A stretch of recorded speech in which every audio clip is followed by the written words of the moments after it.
Oh, well, here I am again. This is going to be the last tape in that beating the system.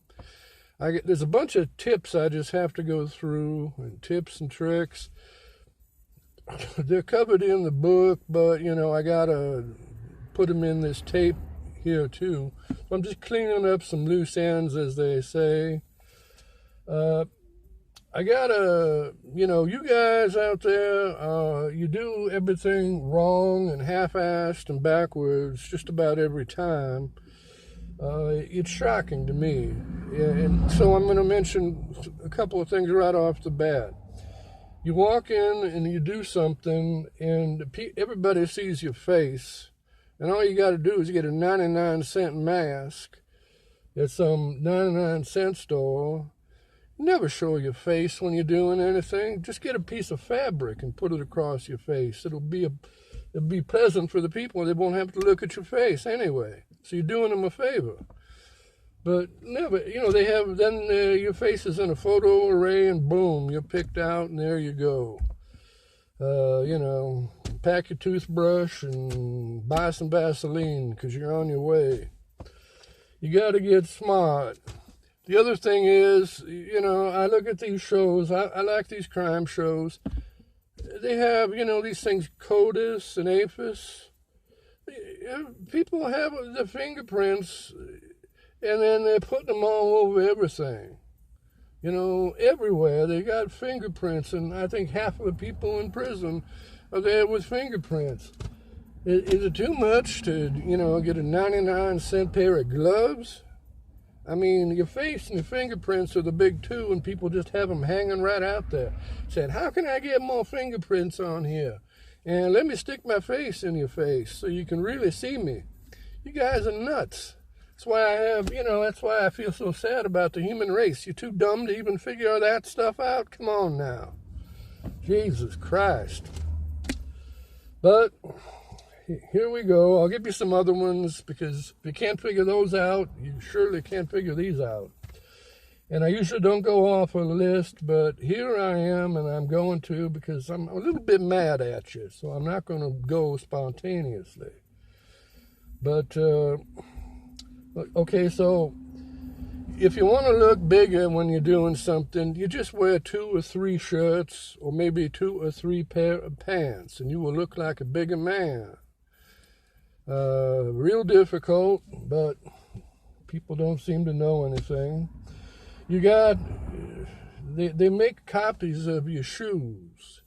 They used to call them, I think, a moulage, but now they just call them a copy of shoes because they knew the people were too dumb to understand what moulage meant. So, my criminal friends, when you leave, these shoe prints are as good as fingerprints. So, if I were doing a crime, I would dump all of the shoes immediately and the clothes immediately, because you see, the clothes pick up fibers and hairs, which can be matched to where you were.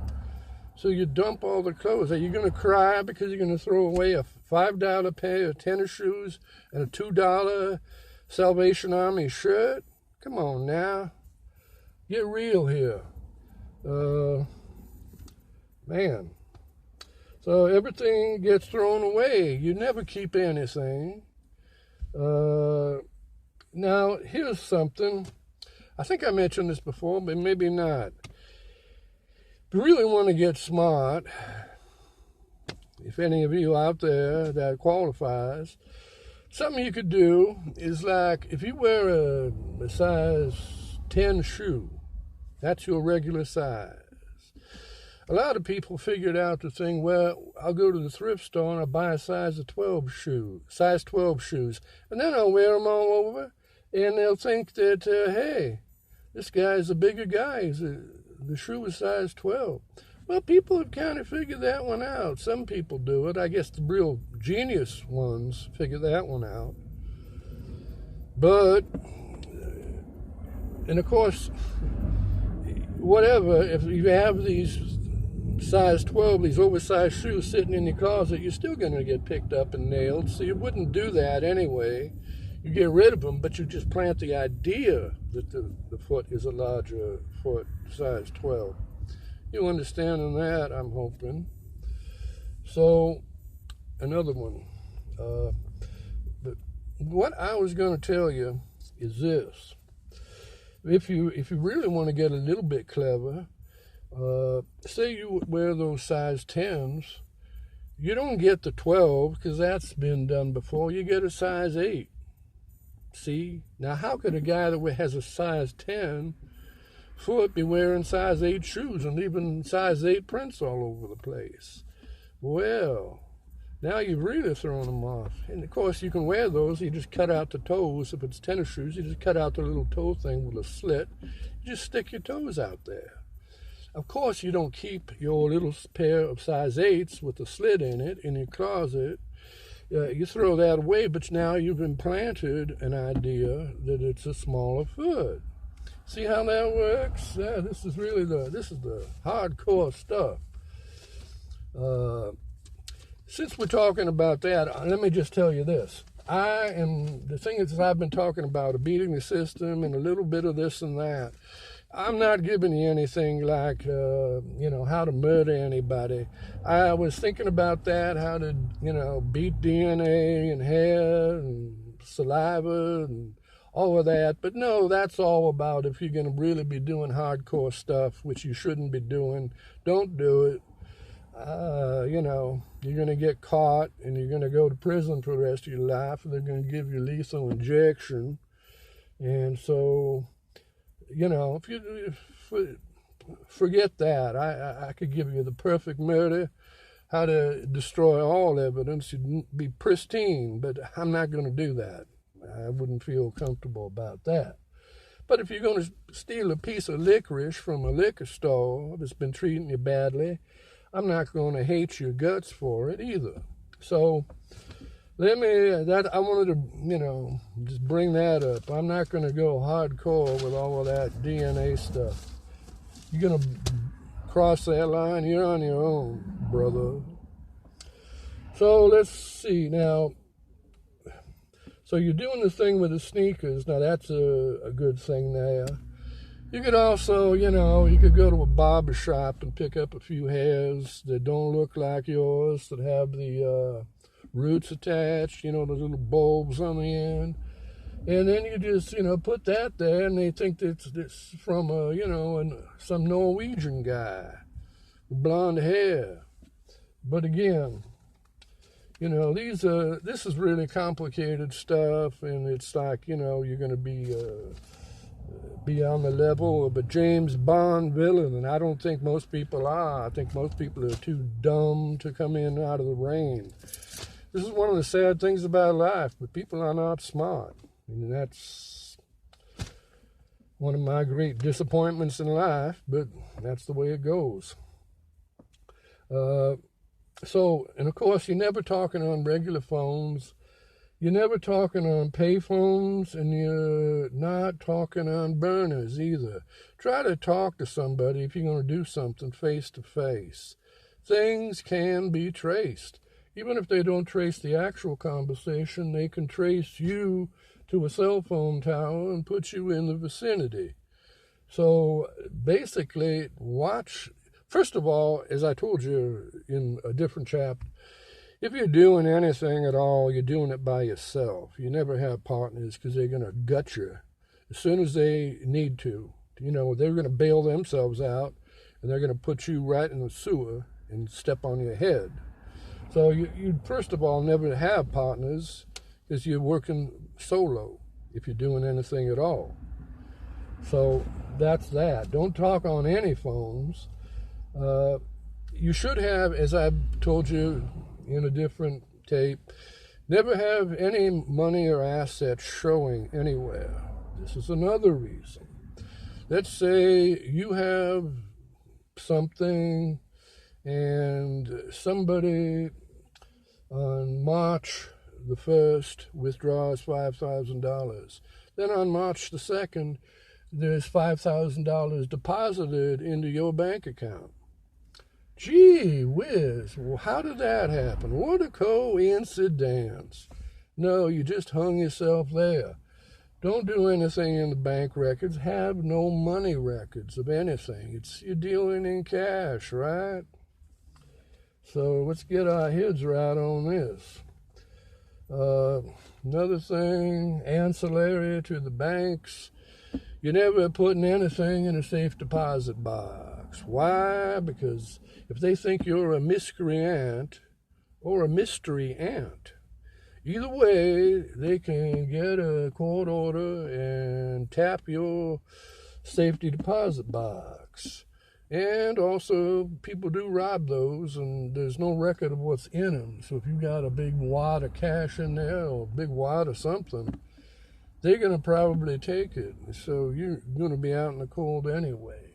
Nix on the safety deposit box, because you're putting your money in a banking institution.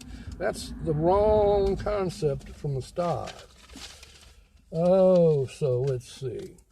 Now, don't use exotic stuff, you're just going to, if you want to, you don't put on an Abraham Lincoln beard and a stove hat like old Abe. Wear a baseball cap and a pair of shades. Nobody recognizes you. You can go up in front of people and stare at them for 10 minutes. They wouldn't recognize you anyway, because people are brain dead, basically. Really, just about everybody's brain dead.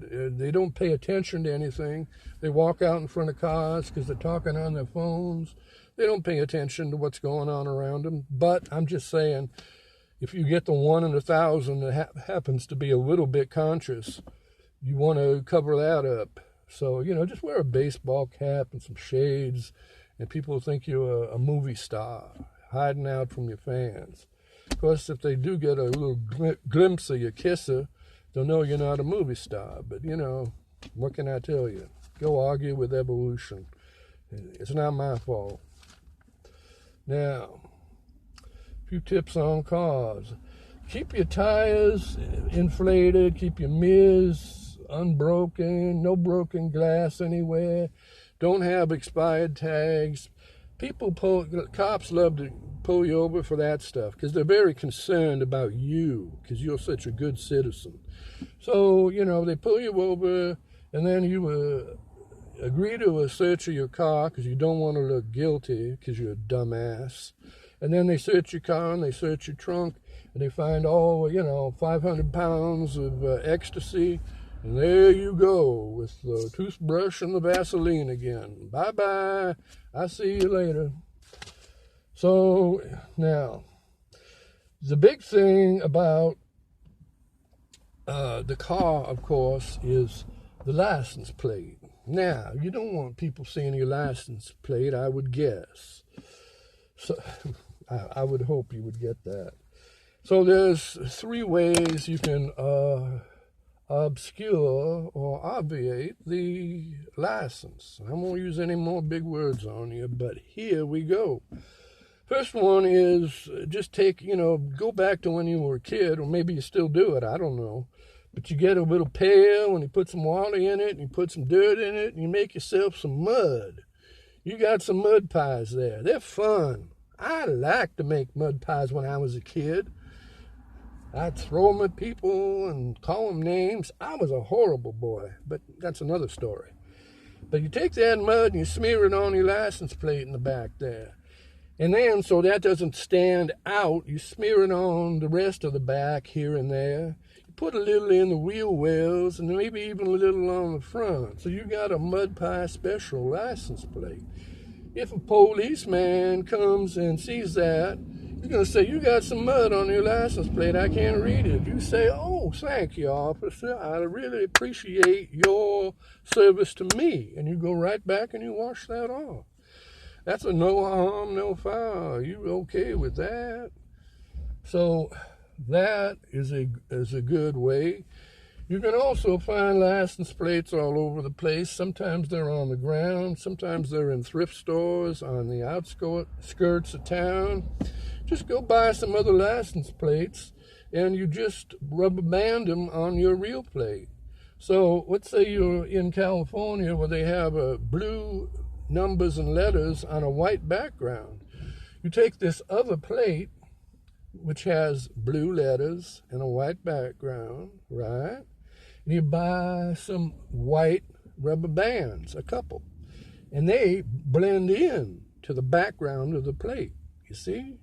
And so you put this plate with the white background on with a couple of rubber bands around the ends.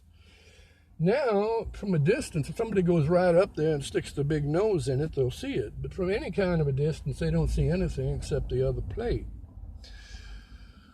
One of the things, the only other thing on that plate that might give you a little bit of trouble is the tags on it. They need to be a certain color for a certain year, like yellow, red, or green.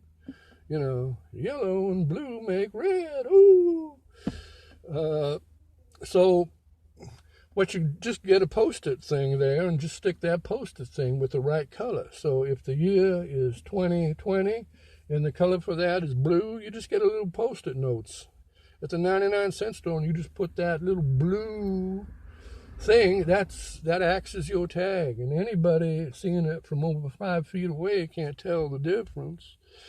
And like I say, nobody's really conscious anyway. They're all lost in their own little dream worlds and their own little, dramas. And they're all, their own pain and suffering and, all of this. And very few people can see, beyond their nose anyway. But just to cover yourself, you want to do that. Now, I mentioned with the bogus plate there's also a way that you could take the plate and let's just say that there's a 0 on it, right? Well, that's a blue 0 and it's on a white background. So what you do is you take some white tape, because that would blend into the background, right? And then you go to the 0 and you turn that 0 into a C by taping it strategically. You can figure it out, I'm hoping. Or you could turn it into a J. Or you could take a number 4 and put out the little 4 part and just make it look like an I. Or you could take a number 8, tape it strategically with the white tape so it blends into the background, and that'll look like a 3. You can do that with a lot of numbers, and you'd have a whole alphabet soup on there. And again, from more than 5 feet away, you can't tell the difference. So for all of these guys in jail that have been nailed with their plates, there's so many ways to get around that. But, if you're not doing it, I guess you're just a dumbhead, and maybe you need to be in there where you're going to be away from all of us and, not causing any more trouble than you already did. I'm talking fast because I'm finding out with these tapes all the problems there are with long tapes, and it's better off to go short. But I got a lot to say, and I don't want to, break it up. So I'm just going fast. You're losing all my wonderful personality, and I wish I could do that, but I got to get this in. This is the last tape in that series of the Beat the System series. And I don't want to be sounding like I'm cross with you, but it's just that there's so many dumbos out there. Not you, I'm just saying the other people. I know you a burgeoning genius. You almost right there. But I just got to cover this stuff, and I shouldn't even be saying this stuff. Okay, so that's the stuff with the license plates. Okay. A lot of people do this, and it's perfectly fine. You get a little bicycle and you ride somewhere, maybe 2 or 3 blocks, and then you do whatever you're doing. Maybe you're putting some graffiti on something. Or, you're putting on your private parts on the side of a building and pointing them toward a movie star. I've seen that, too, on the side of a building. It's awful, and I hate it. Sometimes I stop and look at it. Anyway, whatever you're doing, you can use a little bicycle.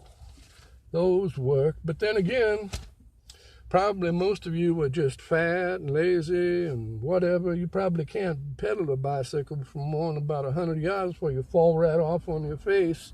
You'd be huffing and puffing for air. So if you're in shape and you can move, you're not like a snail or a turtle, you can use a bicycle, but, don't strain yourself too much. Okay, let's see. Now we got the bicycle. I gotta move. I gotta move. So, let's see. When you're parking your car somewhere, if you're doing that, not using a bicycle, of course, you're always going to want to park on asphalt or concrete, the roadway, which doesn't leave any tire tracks, because tire tracks are like, footprints or fingerprints. They are dead giveaways. They are dead bang. You don't want to leave any tire tracks anywhere. If you absolutely had to, there's no way around it, and I think there always would be, but if there wasn't, what I would do is I would get like 4 used tires, the same tires, but just have them somewhere. And then you leave, if you have to leave these tire tracks in the dirt or the mud, or even the dirt will do it, then all you'd have to do is get rid of those tires, son. You don't keep them on your little go-kart there. So, and when would you get these tires? Like the next day? No, you get them 6 months earlier, and you'd have them sitting in reserve because you're thinking ahead. And you would buy them, what, at the place across the street from you? No, 20, 30, 40 miles away, someplace that's obscure. And of course, you're going to buy them with cash, I am hoping. If you tell me anything else, I'm going to have to just pull you right out of your domicile and give you a good whooping. I mean, you got to do everything with cash anyway. So, now, you got it, and then you change those tires out, and you don't draw attention to yourself because you're buying tires under the heat. You bought them before, and it's all gone now. If you have to have that, which you shouldn't anyway, because you can keep it on concrete and asphalt. But let's see. First, I mean, if you're doing anything, credit cards, debit cards, they're out. I mean, never with that. Never with checks. It's all cash or nothing. Oh, let's see. Now I really am. Of course, they also can search computers. If you're doing anything on a computer, they can go back and, get your entire history there. That computer, I don't care what it costs, has to go out the window and in a trash dumpster somewhere. The computer's gone. You don't use the computers at your library to research anything because you'll put it in a library number and you will be found. You go to an internet cafe or something like that where you're paying cash and you're wearing a baseball cap with some shades on it. Now you're getting the picture, aren't you? So anything done on a computer is just like putting your fingerprints on, whatever. That's a loser. So you gotta be doing it like that. There's no computers left anywhere. Oh. So, let's see now. I think I'm going to end it there. Yeah, those are the basic things. As I say, there's no killing people. There's no anything. I had stuff about that, which I could, tell you about, but to hell with it. To hell with you if that's what you think you're doing. Don't kill people unless you got a really good reason. That may surprise you and it may make me sound like a monster, but no, I think there are times that people should be killed. I think O.J. Simpson, when he murdered those two, if I was one of the relatives of those people, I would have no problem with killing him. I think it's almost an obligation in some situations. The your wife and your 3 children are killed, and the guy gets off on a technicality, or the jury is, a bunch of idiots like we've seen before. No, this person doesn't walk free. Not if you're a man, I don't think. But that's my feeling on it. I'm not telling you to do anything. I'm just giving a little country boy philosophy here. But, yeah, somebody killed my wife and 5 children. They better look over their shoulder, because their problem isn't the police. It's me. You can believe that. But now, that's going to be it on this. I'm looking at 25 minutes already. Way too long, as always. But that, I guess, is the end of this Beating the System. If you look at this series of tapes, you got everything you could want to know about beating the system, short of, killing people, which you're not doing, which is dumbass, unless there's some specific reason. I mean, I'm not talking about killing people in robberies or killing them because they blink at you wrong. As I say, I can see that, there are cases where if justice fails, you take justice into your own hands. But now we're just getting off on some kind of esoteric philosophy, and that's not what we're here to talk about. I gave you the tips and tricks here for general this and that stuff. This is the end of this book, but I've got all kinds of other projects. I have a show, as I think I mentioned, Kevin and Chris Hollywood Mock Show. That's M-O-C-K, where we mock all the idiots in Hollywood and all their pretensions and all their stupidity and all their vanities. It's fun. We love to mock those bastards and those cream puffs and those divas and those dumbbells. Make me mad. So we love to mock those fools. So look for me on that.